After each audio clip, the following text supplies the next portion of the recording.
More on-screen tributes have been made to Jay Briscoe and more releases coming to WWE. But first we have an update on the daughters of Jay Briscoe, who were involved in the same car accident that led to the passing of their father earlier this week. This morning, family friend Josh Wharton took to Facebook Live to reveal the progress that the girls are making, with Gracie, who has been unable to feel her legs since the accident, now regaining that feeling. And Josh would say, Jaylee, 9, has had pain on and off today. She was fitted for her back brace and sat up on the side of the bed with assistance from staff. She was moved into a wheelchair for about an hour. Unfortunately, she still has the NG tube in place and is unable to eat or drink at this time. They are hoping that tomorrow they can take the tube out so she can eat some real food. She's still on IV medication and spends most of her days sleeping. Gracie, 12, had a rough night with lots of tingling and itching in her lower legs. Today she started the day with occupational therapy and she has regained feeling in her lower extremities. She is also able to make movements in her lower extremities. She was able to make small movements with her legs by using her thigh muscles. We are so grateful. She was up in a wheelchair multiple times, which she enjoys. All of Gracie's IV medications have been discontinued at this time and she's been switched over to the oral pain medication. She's still groggy from all the medication and lots of sleeping. At this time, rehab is recommended for both girls. Although both girls have made improvements today, they both have a long road of recovery ahead of them.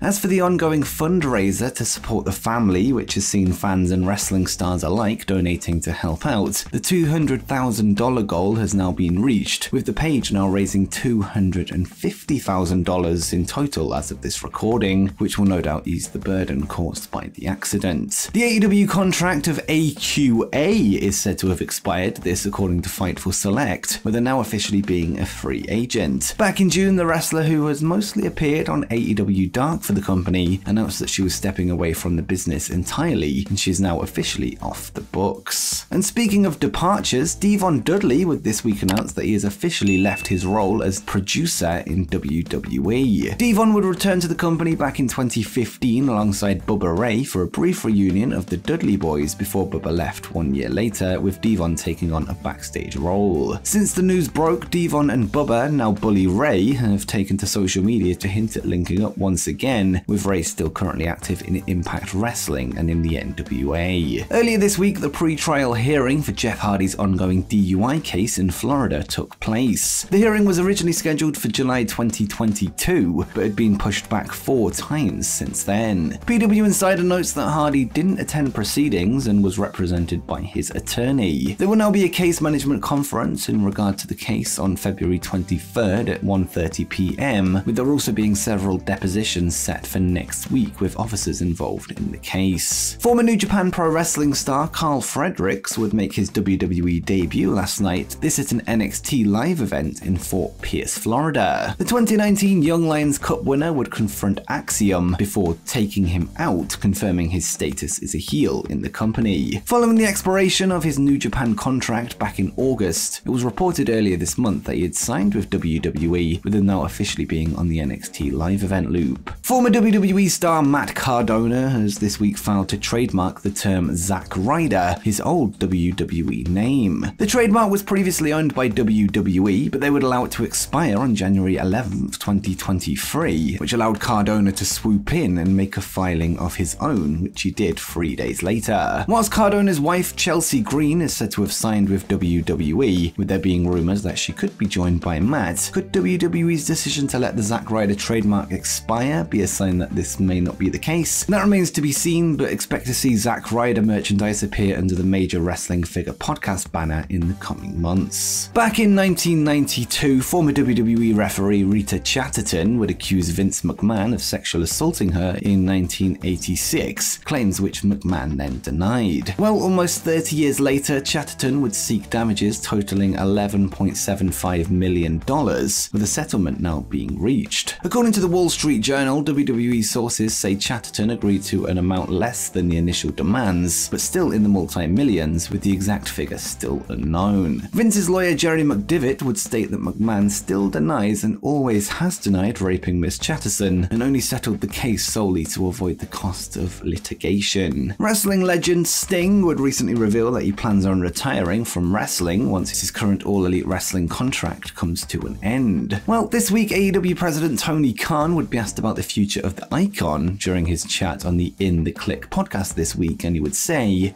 "I talk to Sting a lot. He is somebody who has been such a huge boost to AEW since he arrived. Sting debuted a little over 2 years ago at the first Winter is Coming event in AEW. I catch up with him pretty frequently on a regular basis. I have to say, Sting's motivation for pro wrestling is as high as it's ever been. He loves what he's doing. I do think he's starting to think about what retirement will look like, but he's also not slowing down at all in the present. But I do know every time we get to see Sting go out there in AEW, it's very special."